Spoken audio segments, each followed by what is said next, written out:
बेशक आज आप मुझे बहुत अच्छे से जानते होंगे, बेशक आज आपको पता होगा कि एक बहुत पॉपुलर यूट्यूबर हूँ, बेशक आज आपको मेरे पीछे ये ज़बरदस्त सेटअप दिखाई दे रहा होगा। मैं जानता हूँ कि यूट्यूब पर जितने सब्सक्राइबर अभी आपको दिखाई दे रहे हैं इस चैनल पर, वो बहुत होते हैं एक अच्छी खासी कमाई करने के लिए। लेकिन ये ज़रूरी नहीं है कि ये सब कुछ एक दिन में बन गया हो। अभी मेरे पास सब कुछ है, एक शानदार ऑफिस, एक शानदार घर, एक शानदार जिंदगी। लेकिन आज से 20 साल पहले ऐसा कुछ भी नहीं था। मैंने भी औरों की तरह जीरो से स्टार्ट किया और इस वीडियो में मैं आपको बताने वाला हूँ वो सारी चीज़ें, वो सारी सच्चाई, वो हर एक चीज़ ओरिजिनल फॉर्म में जो मेरे जीवन के 20 सालों में रही है। तो मैं आपके साथ शेयर कर रहा हूँ अपने जीवन के वो 20 सालों की कहानी जो शायद ही किसी को पता होगी। आप अपनी ज़िंदगी में कई सारे प्लान बनाते होंगे, लेकिन जब भगवान आपकी ज़िंदगी को प्लान करते हैं तो ना तो आप उसका अंदाज़ा लगा सकते हैं और ना ही आप ये बता सकते हैं कि आप कहाँ, किस तरफ और कब किस मुकाम पर पहुंचेंगे। ये बिल्कुल एक तेज धारा में बहती हुई नदी में पड़ी हुई नाव की तरह होता है जो आपके काबू में होती ही नहीं है। बस आपको हर समय ये डर लगा रहता है कि मैं कहाँ जाऊंगा, कैसे जाऊंगा। आपकी सोच से कहीं ज्यादा और अप्रत्याशित परिणाम आपको मिलते हैं। यही है भगवान का प्लान आपके लिए। तो कहानी शुरू होती है 1999 से, जब पिताजी का हार्ट अटैक से देहांत हो गया। घर की फाइनेंशियल स्थिति बहुत ज्यादा खराब हो गई थी और तब मैं केवल 15 साल का था। घर का बड़ा बेटा होने के नाते सभी ने मुझसे कहा कि बेटा अब समझदार बन जाओ। पापा जी के बाद घर में मम्मी, मेरा छोटा भाई और मैं, हम केवल 3 लोग थे। उस समय मम्मी टीचिंग करती थी जिससे हमारी पढ़ाई का खर्च और घर का खर्चा चलता था, लेकिन सैलरी बहुत कुछ ज़्यादा खास नहीं थी। चूंकि पिताजी सरकारी नौकरी में थे तो सबके पास हमारे परिवार की फाइनेंशियल स्थिति को सुधारने का एकमात्र तरीका था मेरी नौकरी मेरे पिताजी की जगह पर लगना, और हम चाहते न चाहते भी उसी प्रयास में लग गए। लेकिन मुझे पढ़ाई के साथ साथ कुछ और भी सीखना था और तब कंप्यूटर नया आया था। हमारे शहर में सन 2001 में NIIT का एक छोटा सा कंप्यूटर सेंटर खुला था। मैंने अपनी मम्मी से बोला और मम्मी ने मेरा एडमिशन करा दिया। अब फीस उन्होंने कैसे भरी वही जानती है। NIT ज्वाइन किया। ज्वाइन करने से पहले आपको सच बताऊं तो रात भर सो नहीं पाया था। पूरी रात कंप्यूटर के ही सपने मुझे आते रहे थे कि कैसे चलाऊंगा, क्या होगा, कैसे होगा। ये बिल्कुल एक नए सपनों की दुनिया जैसा था। जब पहली बार कंप्यूटर को इतनी पास से देखा तो वो टीवी की तरह दिखने वाला मॉनिटर आज भी याद है। आज भी याद है MS पेंट जब चलाया था तो एक क्लिक में स्क्रीन पर फिल हो रहे कलर किसी जादू से कम नहीं लग रहे थे। और उस टाइम पे तो मैं बिल्कुल भूल ही गया था कि मुझे आगे जाके सरकारी नौकरी भी करनी है जिसमें इतना सब कुछ जो मैं सीख रहा हूँ उसका कोई काम नहीं है। और दूसरा सपना पलने लग गया था कि एक दिन मैं भी एक ऐसा कंप्यूटर सेंटर खोलूंगा जहाँ बहुत सारे बच्चे पढ़ने आएंगे और मैं उनको पढ़ा रहा हूँ। अगले 5 साल बहुत कुछ सीखा, जिसमें हिंदी टाइपराइटर पर हिंदी टाइपिंग भी शामिल थी। आपको सच बताऊं तो मुझे टाइपिंग करना बिल्कुल भी पसंद नहीं था, बहुत बोर लगता था, लेकिन नौकरी के लिए वो बहुत जरूरी थी तो सीखनी पड़ी। 2005 में बहुत सारे प्रयासों के बाद मेरी नौकरी मेरे पिताजी की जगह लग गई, लेकिन सच बताऊं तो पहले ही दिन से मेरा मन बिल्कुल भी नौकरी में नहीं लगा। और उस समय जो मुझे सैलरी मिलती थी वो 150 रुपये पर डे थी, यानी मुझे मेरी पहली महीने की सैलरी केवल 4500 रुपये मिली थी। 2006 आते आते मेरी शादी हो गई, जिम्मेदारियां और बढ़ गईं। अब हर किसी की तरह मेरी सैलरी महीने की लास्ट डेट से पहले खत्म हो जाती थी। 2007 में हमारे घर में एक बहुत प्यारी सी गुड़िया ने जन्म लिया जिसका नाम हमने रखा अनुष्का। तब तक हम किराए के घर में रहते थे और अब मैं और पिताओं की तरह ये सोचता था कि जितनी मेरी सैलरी है और अगर मुझे एक घर बनाना हो अपने परिवार के लिए तो ये बहुत मुश्किल है। यानी 2007 में मुझे लगभग 6500 रुपए के आसपास सैलरी मिलती थी और तब मैं ये सोचता था कि अगर 1 रुपया भी ना खर्च करूँ मैं पूरे साल, तब भी मैं पूरे साल में 78,000 रुपए ही जोड़ पाऊंगा। और सच तो ये है कि सैलरी महीने के लास्ट डेट तक ही खत्म हो जाती थी। हमारी जो सेविंग्स होती थी वो 0 होती थी, तो बाकी सब कुछ जो भी सपने थे वो तो बहुत दूर की बात है। ऐसी स्थिति में पैसे बचाने के बहुत सारे उपाय करता था। जैसे मेरे घर से मेरे ऑफिस की दूरी 7 किलोमीटर थी और वहां तक ऑटो का किराया एक तरफ से 5 रुपए था। मैं ऑफिस जाते समय हमेशा 10 रुपये जेब में डाल के ले जाया करता था और कोशिश करता था कि एक साइड से ऑटो कर लूं और दूसरी साइड से किसी से लिफ्ट लेके आ जाऊं, जो भी मेरे ऑफिस से लोग आ रहे थे, ताकि अगले दिन के लिए वो 5 रुपये बच जाए। अगर देखा जाए तो मेरे हर रोज का खर्चा केवल 5 या ज़्यादा से ज़्यादा 10 रुपये था। इस पर किसी शायर ने खूब कहा है, किस ज़रूरत को दबाऊं किसे पूरा कर लूं, किस ज़रूरत को दबाऊं किसे पूरा कर लूं, अपनी तनख्वाह कई बार गिनी है मैंने। तो मतलब ऐसा कुछ करना था जिससे सैलरी के अलावा भी कुछ और अर्न हो, जिसे सेविंग हो सके। लेकिन ये सब कुछ इतना आसान नहीं होता, इसमें कई सारे आपको प्रयास करने होते हैं और मैं करता भी था। जैसे सबको ये पता था कि मैं कंप्यूटर में बहुत सारी नॉलेज रखता हूँ, तो कई लोग जो नया कंप्यूटर लेने के बारे में मुझसे पूछते थे, मैं उनसे कहता कि मैं आपके लिए कंप्यूटर असेंबल कर दूंगा, और ये मुझे अच्छा भी लगता था और कुछ कमाई भी हो जाती थी। उस टाइम पर नया कंप्यूटर बनाने पर 1200 से 1500 रुपए बच जाते थे, यानी सेविंग्स हो जाती थी। अब सोचो मैं कंप्यूटर बनाता कैसे था, मेरे पास कोई रुपए तो थे नहीं, तो मैं कस्टमर से एडवांस लेता, उस एडवांस को कंप्यूटर शॉप वाले को देता, वहां से सामान लाता, कंप्यूटर असेंबल करता और फिर कस्टमर को देता। तो एक महीने में कभी कभी 1 या 2 कंप्यूटर असेंबल हो जाते थे, लेकिन ये बहुत काफी नहीं था। इसके साथ साथ बहुत सारे टाइपिंग जॉब वर्क भी किए, यानी ऑफिस से आने के बाद जैसे और लोग बाहर घूमने जाते हैं, मेरा जीवन वैसा बिल्कुल भी नहीं था। घर आकर बस कुछ ऐसा सोचना था या ऐसा करना था जिससे एक्स्ट्रा पैसे आ जाएं, लेकिन कोई भी तरीका काम नहीं कर रहा था। और ये सारी चीज मैं केवल उस टाइम पे कर पाता था जो मेरे पास नौकरी से बचता था, यानी सुबह 6 से लेकर 9 के बीच में और शाम को 7 से लेकर जब तक सोने का समय होता था तब तक, यानी 10 या 11 बजे तक। और 2009 आते आते हमारे घर में एक छोटी सी गुड़िया और आ गई, श्रुति। अब सच बताऊं तो दोनों के भविष्य को लेके हम दोनों टेंशन में रहने लग गए, यानी मैं और मेरी वाइफ। हमें हमेशा ये टेंशन रहती थी कि इन बच्चों का करियर कैसे बनेगा, पढ़ाई लिखाई कैसे होगी, कैसे शादी ब्याह होगा, जैसे हर घर में सोचा जाता है। 2010 आ गया था। 2010 में मैंने सोचा कि अब तो कुछ ऐसा करना होगा जिससे रेगुलर एक्स्ट्रा इनकम जनरेट हो, ताकि अपनी सैलरी से हम घर का खर्चा चलाएं और एक्स्ट्रा इनकम को हम बच्चों के भविष्य के लिए जोड़ पाएं। तो हमारे पास पैसा तो था नहीं। कोई भी बिजनेस शुरू करने के लिए आपको पैसे की जरूरत होती है, और उस टाइम तक मैं कंप्यूटर सेंटर खोलने का जो मेरा सपना था उसे भूल चुका था। अब दिमाग में सिर्फ एक ही चीज थी कि एक सही तरीके से, सही माध्यम से एक्स्ट्रा इनकम जनरेट की जाए, और कैसे की जाए बस इसी के बारे में सोच रहा था। अब क्योंकि पहले मैं कंप्यूटर हार्डवेयर का काम कर चुका था, यानी मैं कंप्यूटर असेंबल कर रहा था, तो मैंने सोचा कि इसी काम को थोड़ा सा आगे बढ़ाते हैं। लेकिन कंप्यूटर खरीदने के लिए आपको बहुत सारे पैसों की जरूरत होती है। मैंने आपको पहले भी बताया था कि मैं पहले कस्टमर से एडवांस लेता था, तब सामान खरीद के लाता था। अब क्योंकि मेरे पास पैसे नहीं होते थे, तो यहाँ पर एक चीज मैंने ऐड की कि मेरे एक रिलेटिव की शॉप थी जो हमने रेंट पे ली, और रेंट हम आधा आधा बांटते थे। तब तक कंप्यूटर हार्डवेयर शॉप वाले मेरे दोस्त बन चुके थे। मैंने उनसे बात की और उनसे कहा कि अगर आप मुझे थोड़ा सा सामान उधार दे दो तो जैसे जैसे बिकता जाएगा मैं आपका हिसाब करता जाऊंगा।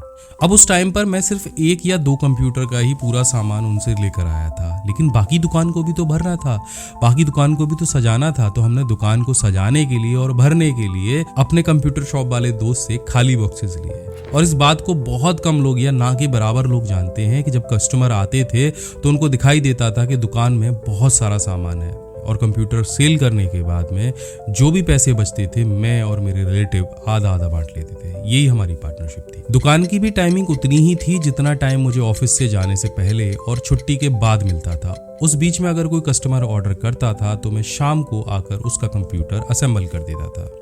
इसमें मुझे मजा भी आ रहा था क्योंकि मुझे नई नई चीजें सीखने को भी मिल रही थी। और आपको यहाँ मैं बता दूं, अभी तक मेरे पास कोई अपना पर्सनल कंप्यूटर नहीं था, क्योंकि जो 2 कंप्यूटर खरीद के लाता था उनको मैं दुकान पर रखता था ताकि वो बिक जाए और उनसे कुछ हमारी सेविंग्स हो। तो इसी बीच ना एक कस्टमर लैपटॉप लेने के लिए आए। उन्होंने लैपटॉप लिया और मुझसे पूछा कि मेरे बच्चे के लिए कोई अच्छा सा कंप्यूटर सेंटर भी बताइए जिससे मैं इसे वहां ले जाकर ये लैपटॉप या कंप्यूटर सिखा सकूं। अब क्योंकि लैपटॉप भी आपने दिया है तो सलाह भी आप ही देंगे। उस समय हाथरस में आपको बता दूं कि जिस सेंटर से मैंने सीखा था वो बंद हो चुका था और दूसरा कोई अच्छा सेंटर मेरी जानकारी में नहीं था। तो मैंने उनसे कहा कि हाथरस में तो कोई सेंटर है नहीं। तो उन्होंने मुझसे बोला कि तो फिर आप ही सिखा दीजिए, आप भी तो कंप्यूटर जानते होंगे। उनकी यह बात सुन के मैं थोड़ा सा चौंका क्योंकि वह सिखाने की अच्छी फीस दे रहे थे और मुझे पैसों की जरूरत थी। तो मैंने उनसे हाँ कह दिया, लेकिन घर आगे सच बताऊं तो रात भर सो नहीं पाया। बेशक मैंने एनआईटी के जबरदस्त एनवायरनमेंट में कंप्यूटर सीखा था, लेकिन सीखने में और सिखाने में जमीन आसमान का अंतर होता है और यही मेरी सबसे बड़ी परेशानी थी कि सिखाना कैसे है, कल सुबह कैसे पढ़ाना है, इसी के बारे में सोचता रहा। कैसे पढ़ाऊंगा क्योंकि मुझे पढ़ाना तो आता नहीं है, कभी पढ़ाया ही नहीं है। और इसी उधेड़बुन में सिलेबस देखने के लिए पुरानी एनआईटी की किताबें निकाली और अचानक से दिमाग में आया कि एक ही चैप्टर तो क्लियर करना है, बस अच्छे से तैयारी की और पहले दिन जाके जो कुछ आता था सब कुछ उड़ेल दिया और वह सब कुछ उसको बता दिया, अच्छे से समझा दिया जैसे समझाना आया। और सच बताऊं तो जब मैंने उस बच्चे से पूछा कि तुम्हें मेरा पढ़ाना कैसा लगा, तो पहली बार ये फीडबैक मिला कि सर आप बहुत अच्छा पढ़ाते हो। बस फिर क्या था, उस बच्चे ने अपने आप मेरी मार्केटिंग कर दी और एक ही महीने में मेरे पास 1 से 2, 2 से 4, 4 से 6 और 6 से 12 बच्चे पढ़ने के लिए आने लग गए। और जीवन में पहली बार लगा कि तुम्हारे अंदर भी कोई टैलेंट है। तो इस दौरान मेरी दिनचर्या ये हो गई थी कि मैं सुबह 5 बजे जगता था, 6 बजे नहा धो के सेंटर पे पहुंच जाता था, वहां 6 से 9 पढ़ाता था। उसके बाद 9 बजे घर आकर नाश्ता किया और नाश्ता करके सीधे 9:30 बजे ऑफिस निकल जाता था और शाम को सीधे ऑफिस से छुट्टी के बाद लगभग 7 बजे के आसपास दोबारा से शॉप पर पहुंच जाता था, जहां फिर 7 से लेकर 9 बजे तक पढ़ाता था और 9:30 बजे के आसपास घर आता था। इस दौरान अपने बच्चों के लिए गायब सा हो गया था, क्योंकि जब मैं घर से निकलता था तब वो सो रहे होते थे और शाम को जब तक घर पे लौट के आता था तब तक वो सो जाते थे। इस कंप्यूटर सेंटर पर मैंने एक CPU के साथ में 4 मॉनिटर को कनेक्ट करके रखा था, क्योंकि मेरे पास बजट बहुत ज्यादा नहीं था। अब एक सिस्टम पर 2 बच्चे एक साथ बैठ जाते थे, जिससे 8 बच्चे एक बार में बैठकर सीख सकते थे। इसी दौरान मैंने अपना पहला सेकंड हैंड कंप्यूटर भी बना लिया था, जो लगभग 5,000 रुपए का था। इसे मैंने घर पर एक लोहे के बक्से पर बेडशीट बिछाकर रखा हुआ था, क्योंकि मेरे पास कंप्यूटर टेबल भी नहीं थी। ये कंप्यूटर 2 काम करता था। पहला, इससे कंप्यूटर भी आप चला सकते थे। दूसरा, मैंने इसी में टीवी ट्यूनर और सेटअप बॉक्स भी लगा रखा था, तो ये टीवी का काम भी करता था। यानी मेरे रूम में टीवी भी नहीं था और कंप्यूटर भी नहीं था। अब 2 in 1 काम होने लग गया था। रात को जब भी मैं कंप्यूटर सेंटर से लौट के आता था बच्चों को पढ़ाने के बाद, तो हमेशा कुछ नया सीखने की कोशिश करता था। चाहे मोबाइल फोन हो, चाहे कंप्यूटर हो, मेरा हमेशा ये टास्क रहता था कि आज कुछ ऐसा नया सीखना है जिसे कल जाकर बच्चों को सिखा सकूं। अब चूंकि मैं अपने काम के साथ साथ अपना ऑफिस भी कर रहा था, ऑफिस में भी जॉब करने जा रहा था, तो उसमें भी बहुत सारे टास्क मुझे पूरे दिन में मिलते थे। कभी कुछ आ गया, कभी कुछ आ गया, कभी एक्सेल की प्रॉब्लम हो गई, कभी किसी चीज़ की हो गई। तो हम वहाँ पर जो भी हमारे पास प्रॉब्लम आती थी, हम उसका सॉल्यूशन निकालते थे इंटरनेट से या किसी भी माध्यम से, और उस काम को जल्दी से हल करने के बारे में सोचते थे। अब इसी टाइम पे ऑफिस में एक एकल विंडो प्रोग्राम चला, जिसमें बहुत सारे सर्टिफिकेट एक ही ऑफिस से बनाए जाने थे और उसके लिए एक एप्लीकेशन सॉफ्टवेयर तैयार करना था। अब यहाँ पे क्या होता था कि अब कोई भी व्यक्ति एप्लीकेशन देके अपने जो सर्टिफिकेट हैं वो एक ही जगह से, एक ही सॉफ्टवेयर से बनवा सकता था। और आपको बताऊं तो भाग्य से इस प्रोजेक्ट को करने का मौका मुझे मिल गया। मैंने 1 महीने का समय लिया और 1 महीने में एक ऐसा एप्लीकेशन तैयार किया माइक्रोसॉफ्ट एक्सेस के अंदर, जिससे ये सारे जो सर्टिफिकेट हैं वो एक ही सॉफ्टवेयर से बनाए जा सके। और ये सफल भी रहा। खुद डिस्ट्रिक्ट मजिस्ट्रेट या जिलाधिकारी महोदय ने इसका शुभारंभ भी किया और मुझे दूसरे डिस्ट्रिक्ट में भी इस एप्लीकेशन को इंस्टॉल करने का मौका मिला, वो भी किसी सरकारी ऑफिस में। तो इस एप्लीकेशन को बनाने के दौरान बहुत कुछ सीखा और स्टूडेंट को भी सिखाया। तो ये सब कुछ करते करते 2012 आ गया। 2012 में दिसंबर के महीने में जो बच्चे हैं उनकी छुट्टियां हुई, जो मेरे सेंटर पे पढ़ते थे, और उन्होंने मुझसे कहा कि सर कुछ ऐसा कर दीजिए कि जो नोट्स हैं आपके उन्हें हम घर पे भी पढ़ सकें। और मैं इसका उपाय ढूंढने लगा कि कैसे इन्हें मैं नोट्स बना के दे सकूं और लगातार अपडेट भी कर सकूं, ताकि छुट्टियों में भी ये घर पे अपनी प्रैक्टिस कर सके। तब इंटरनेट पे सर्च करते करते मुझे ब्लॉगर के बारे में जानकारी मिली, जो गूगल ने 1999 में ही लॉन्च कर दिया था, जिस पर आप किसी भी तरह के नोट्स शेयर कर सकते थे, वो भी बिल्कुल फ्री में, और जिसे बनाने का कोई चार्ज नहीं था, बिल्कुल फ्री था। तो इससे अच्छा कुछ हो ही नहीं सकता था। मैंने ब्लॉगर को ही अपना पहला प्लेटफॉर्म बनाया और अपने कंप्यूटर नोट्स को हिंदी में अपने ब्लॉग पर लिखने लग गया और अपने स्टूडेंट्स के साथ में शेयर करने लग गया। और सही बताऊं तो तब बिल्कुल ये नहीं पता था कि बच्चों के लिए जो ब्लॉग बना रहा हूं वो इंडिया में जगह जगह पर सर्च किया जाएगा। यानी जाने अनजाने में हम एक ऐसा ब्लॉग बना रहे थे जो गूगल पर जगह जगह सर्च हो रहा था, और इसकी जानकारी लगभग मुझे 3 से 4 महीने बाद मिली, जब मैंने अपने ब्लॉग का एनालिटिक चेक किया। हर दिन 400 से 500 लोग मेरे ब्लॉग को पढ़ रहे थे, भारत के अलग अलग हिस्सों से, यहाँ तक कि विदेशों से भी। तो पहली बार तो मुझे विश्वास ही नहीं हुआ कि ये कैसे संभव है, लेकिन इसके बारे में जब और सर्च किया तो पता चला कि ब्लॉग एक बहुत ही विश्वसनीय और बहुत ही अच्छा प्लेटफॉर्म है, जिस पर आप अगर अपने नोट्स, डायरी, कविता, कहानी और भी कई तरह की अगर जानकारी शेयर करते हो तो आप घर बैठे देश दुनिया के लोगों तक अपनी बात पहुंचा सकते हो। अगर आपको गूगल के ऐड मिल जाते हैं तो आप बहुत सारे पैसे भी कमा सकते हो। अब लगा कि जीने की एक राह मिल गई है, अब और आगे बढ़ते जाएंगे, लेकिन वास्तव में सफर इतना आसान नहीं होता है। व्यूज आने लगे, कमेंट आने लगे, तो मैंने सोचा कि इस ब्लॉग के लिए एक डोमेन खरीदा जाए और इसको डिजाइन करा जाए, क्योंकि ब्लॉगर का जो फ्री डिजाइन होता है वो बहुत ही सिंपल होता है। लेकिन उस समय ना तो मुझे डोमेन खरीदने की समझ थी, ना ही होस्टिंग के बारे में जानकारी थी, और ना ही ये पता था कि कैसे एक ब्लॉग को डिजाइन किया जाता है। तो इसके लिए मैंने मदद ली लखनऊ में रहने वाले एक ब्लॉगर मित्र की। फाइनली हमने जनवरी 2013 में अपने ब्लॉग के लिए एक डोमेन खरीदा और बहुत सोच समझकर इसका नाम रखा माय बिग गाइड, यानी मेरी सबसे बड़ी गाइड। लेकिन यहाँ अभी तक कोई अर्निंग का सोर्स ऑनलाइन नहीं बना था, यानी अभी तक ये तय नहीं हुआ था कि ब्लॉगर से पैसे कैसे कमाए जाएंगे। आपकी जानकारी के लिए बता दूं कि 2014 से पहले गूगल एडसेंस सिर्फ इंग्लिश ब्लॉग के ऊपर ही ऐड दिखाया करता था, हिंदी ब्लॉग्स के ऊपर नहीं। और मैं शुरू से सरस्वती विद्या मंदिर में पढ़ा था। मेरी इंग्लिश उतनी ही अच्छी थी जितनी किसी अमेरिकन की हिंदी होती है। हिंदी पे कमांड बहुत अच्छी थी। तो मतलब साफ था कि उस समय हमें गूगल के एड्स नहीं मिले थे, क्योंकि वो सिर्फ इंग्लिश ब्लॉग के लिए ही एड दिया करता था। लेकिन इसका एक और सॉल्यूशन भी था, अल्टरनेट एड प्लेटफॉर्म्स। हम बहुत सारे अल्टरनेट प्लेटफॉर्म को यूज करते थे जो किसी भी ब्लॉग पर ऐड दिखा देते थे, भाषा की कोई बाध्यता नहीं थी। अब मैं आपको अपनी ऑनलाइन कैरियर की पहली अर्निंग बताने जा रहा हूँ, जो ऐसे ही किसी प्लेटफॉर्म से मुझे हुई थी। मेरी पहली ऑनलाइन अर्निंग थी $23 यानी $23, और 2014 में डॉलर का रेट 62 रुपए के आसपास था। यानी मेरी पहली ऑनलाइन कमाई 1426 रुपए के आसपास हुई थी। सच बताऊं तो कभी सैलरी क्रेडिट होने पर इतनी खुशी नहीं हुई जितनी ये 1400 रुपए जब मेरे अकाउंट में आए तब मुझे हुई। मेरी पहली ऑनलाइन कमाई, और इस कमाई से मैं मम्मी के लिए एक साड़ी लेकर आया था। आज के समय में ऑनलाइन अर्निंग के बारे में बहुत लोग जानते हैं, लेकिन ये एक ऐसा समय था जहां इंटरनेट हमारे आसपास के छोटे शहरों में केवल एक फ्रॉड का जरिया माना जाता था, और माना जाता था कि इंटरनेट से कोई भी तरह का पैसा नहीं कमाया जा सकता। अगर कोई इस तरह की बात कर रहा है तो 100% झूठ बोल रहा है। इसलिए मेरी जो $23 की कमाई हुई थी उसने मेरे अंदर एक आत्मविश्वास जगा दिया कि हाँ, ऑनलाइन पैसे कमाए जा सकते हैं अगर सही दिशा में सही तरह से मेहनत की जाए।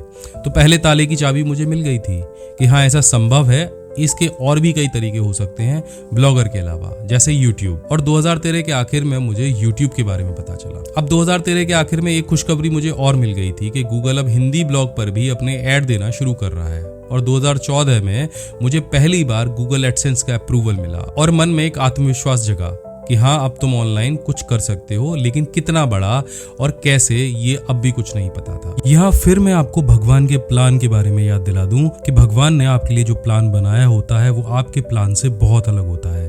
कहाँ मैं कंप्यूटर हार्डवेयर शॉप खोलने जा रहा था, वहां मैंने बच्चों को ऑफलाइन पढ़ाना शुरू किया, और अब मैं ब्लॉगिंग कर रहा था, और आगे यूट्यूब की संभावनाएं भी बनती जा रही थी। ब्लॉगर पे मेरा ब्लॉग बहुत तेजी के साथ आगे बढ़ रहा था, दिन ब दिन सर्च में आता जा रहा था। ब्लॉगर पर जो स्टूडेंट आ रहे थे, बस उनका ये कहना था कि सर, जो आप टॉपिक पढ़ा रहे हैं वो एक प्रैक्टिकल टॉपिक है, यानी कंप्यूटर, उसे अब पढ़ के समझना इतना आसान नहीं होता है।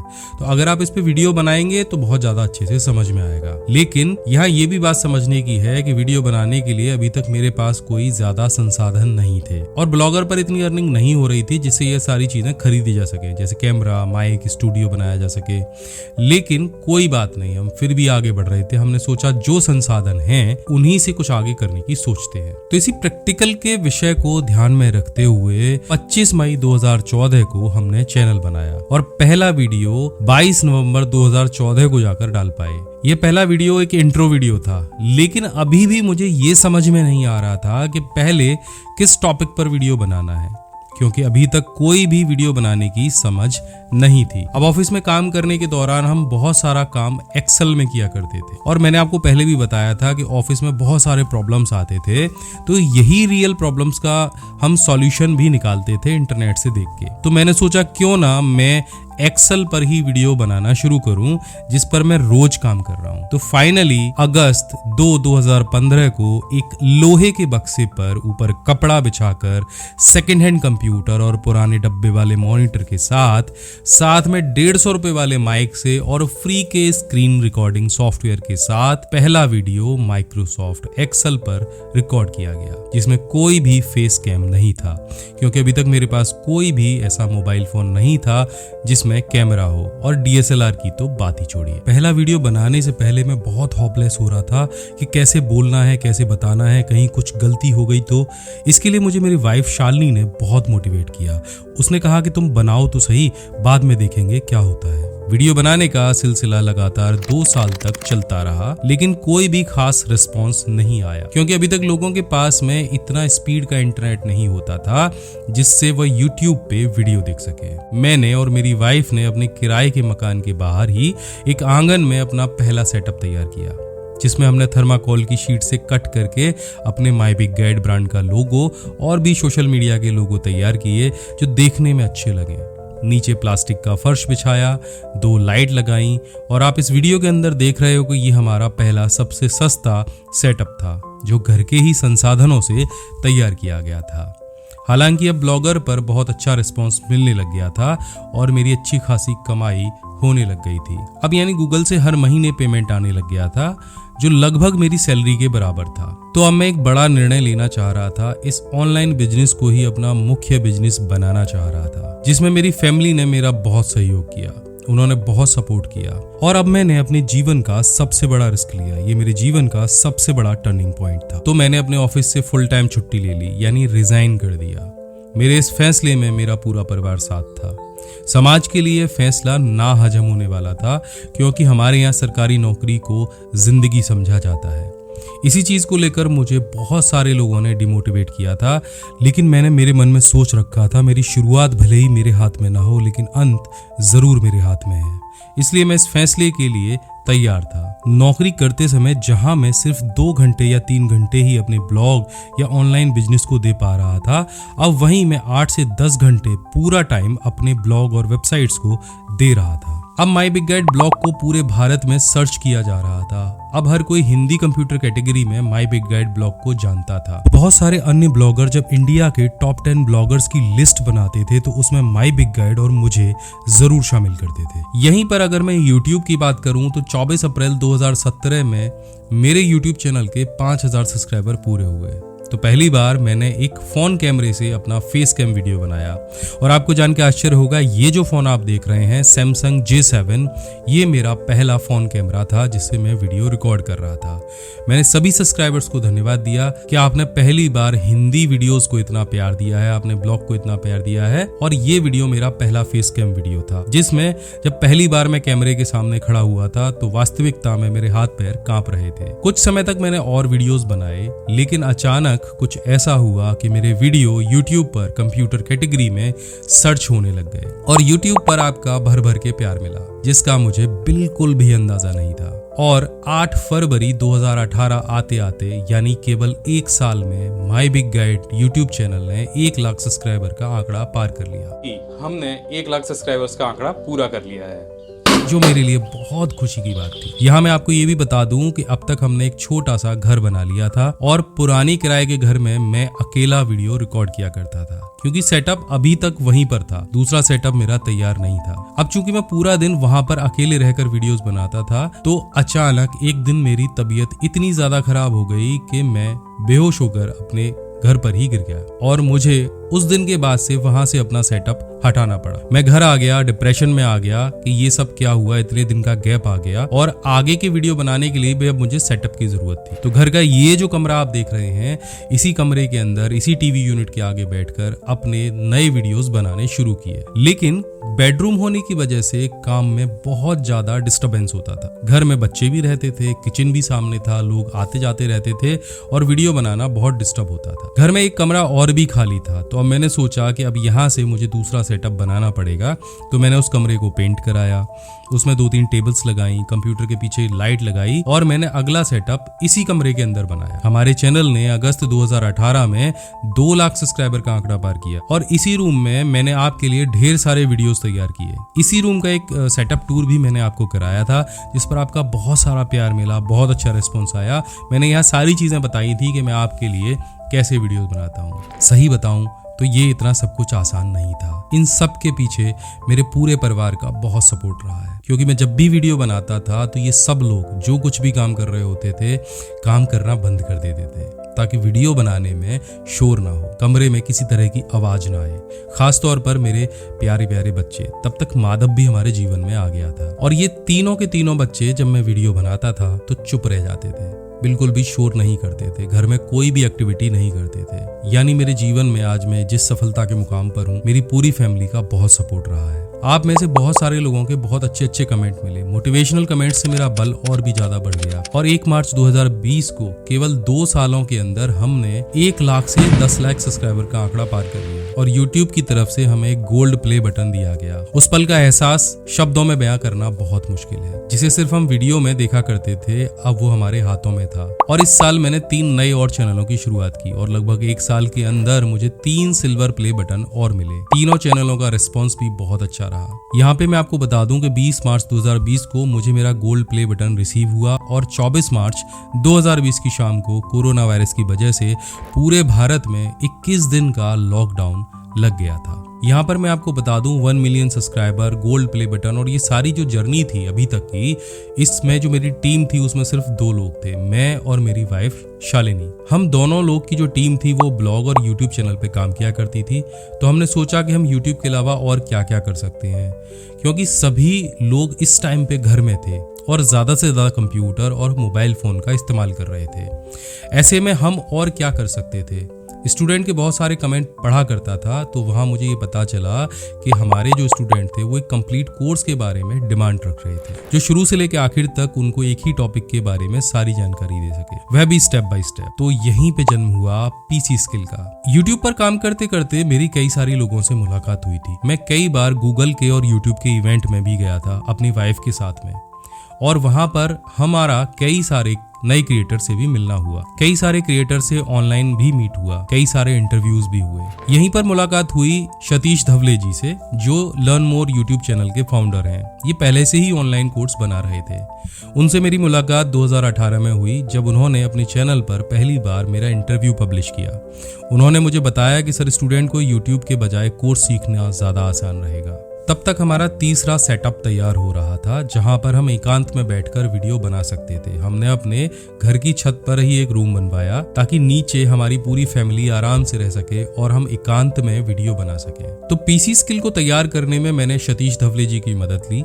उनकी मदद से मैंने पहला ऑनलाइन प्लेटफॉर्म तैयार किया, जिस पर सबसे शुरुआत में माइक्रोसॉफ्ट एक्सेल का ही कोर्स पब्लिश किया गया, जिसे आप आज पीसी स्किल के नाम से जानते हैं। लेकिन ऑनलाइन कोर्स के बारे में मुझे कुछ अधूरा सा फील हो रहा था। मैं कुछ ऐसा करना चाह रहा था कि स्टूडेंट के घर पे मेरा कुछ प्रोडक्ट पहुंचे जिसे वह संभाल के रखे, याददाश्त के तौर पर। और वहां से विचार आया पेन ड्राइव कोर्स का, और इसी दौरान मुझे ये विचार आया कि हम भारत का सबसे अफोर्डेबल कंप्यूटर कोर्स तैयार करें, जिसमें किसी भी स्टूडेंट को ना तो इंटरनेट की जरूरत हो, ना ही प्रैक्टिस फाइल की, और ढेर सारा स्टडी मटेरियल भी मिले, ताकि वह घर बैठे उससे ज्ञान प्राप्त कर सके जो उसे कहीं नहीं मिल रहा है। यहीं से जन्म हुआ हमारे all in one pen drive course का। यहाँ तक मेरी जो टीम थी वो बन चुकी थी। अब मैंने टीम बनाकर काम करना शुरू कर दिया था। ईश्वर की कृपा से एक छोटा सा प्लॉट भी घर के बराबर में ले लिया था और उस पर टीन शेड डालकर ऑफिस तैयार कर दिया था। ये हमारा एक टेम्परेरी ऑफिस था, जिसमें हम पीसी स्किल का सारा काम कर रहे थे। यहाँ पर पैकेजिंग, कस्टमर केयर और वीडियो एडिटिंग जैसी सारी चीजें हो रही थी। इसके बारे में मैंने पहले ही एक वीडियो आपको बनाकर दिखा दिया था कि हम कैसे काम कर रहे हैं। अब मैं किसी के ऊपर निर्भर नहीं था और काम को और भी ज्यादा तेजी से कर सकता था। तो फिर क्या था, करने लगा। यहाँ पर शालिनी ऑफिस के फाइनेंशियल और एडमिन की जिम्मेदारी देख रही थी, वहीं सिर्फ मैं वीडियो बनाने पर फोकस कर रहा था। और इसका परिणाम ये है कि आज 2025 में हमें काम करते करते 10 साल पूरे हो चुके हैं। माई बिग गाइड पर टोटल पेज व्यूज 32 करोड़ के आसपास हैं, यानी 325 मिलियन लोग अभी तक हमारे वीडियोस को देख चुके हैं। साथ में हमारे 37 लाख सब्सक्राइबर अकेले एक चैनल पर हैं। हमारे पास 4 सिल्वर प्ले बटन है, 1 गोल्ड प्ले बटन है। इसके अलावा हमारे पीसी स्किल के कोर्स में अभी तक 20,000 लोग ज्वाइन कर चुके हैं। और अगर ब्लॉगर की मैं बात करूं तो 1 अरब से ज्यादा पेज व्यूज हमारे ब्लॉग पर हैं। और ये सब कुछ, ये जो जर्नी है, यहाँ तक पहुँचने का जो सफ़र है, उसमें पूरे 10 साल हमको लग चुके हैं। आज मेरी मम्मी रिटायर हो चुकी हैं, छोटा भाई विदेश मंत्रालय में एक बहुत अच्छी जॉब पर है और मैं और मेरी वाइफ फुल टाइम ये काम कर रहे हैं। और आज हम बना पा रहे हैं इसी काम की वजह से अपने सपनों का घर और सपनों का ऑफिस, जिसके बारे में 5 साल पहले से हमने सोच रखा था कि हमारे ऑफिस में ये चीज़ होगी। तो ये हो सकता है किसी और के लिए बहुत बड़ी बात ना हो, लेकिन मेरे लिए किसी अंबानी के घर से कम नहीं है, किसी एंटीला से कम नहीं है।